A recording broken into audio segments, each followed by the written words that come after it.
দুই প্রকার নারীদের রোজা আল্লাহ কখনোই কবুল করবেন না। এরা সারাদিন না খেয়ে কষ্ট করে রোজা রাখবে, বিনিময়ে আল্লাহ পাক তাদেরকে কোনো প্রতিদান দিবেন না। মেয়েরা কিন্তু পুরুষের তুলনায় বেশি রোজা রাখে, মেয়েরা পুরুষের তুলনায় বেশি নামাজ পড়ে, ধর্মের দিক থেকে মেয়েরা কিন্তু পুরুষের দিক থেকে অনেক আগায় আছে। কিন্তু শুধুমাত্র সঠিক তরিকাটা না জানার কারণে, সামান্য ছোট্ট ছোট্ট ভুল হওয়ার কারণে তাদের সব আমলগুলো বরবাদ হয়ে যাচ্ছে। এজন্য নবী বুখারীর বর্ণনায় বলছেন, উরিতুন নারা ফাইদা আকতারু আহলিহা নিসাউ ইয়াকফুর, আমি অধিকাংশ নারীদের স্থান দেখেছি জাহান্নামে, অধিকাংশ নারীরা জাহান্নামে চলে গেছে।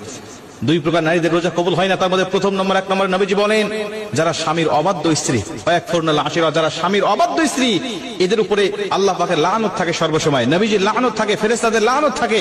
এরা যত ইবাদত করুক আল্লাহ কোনো ইবাদত তাদের কবুল করেন না।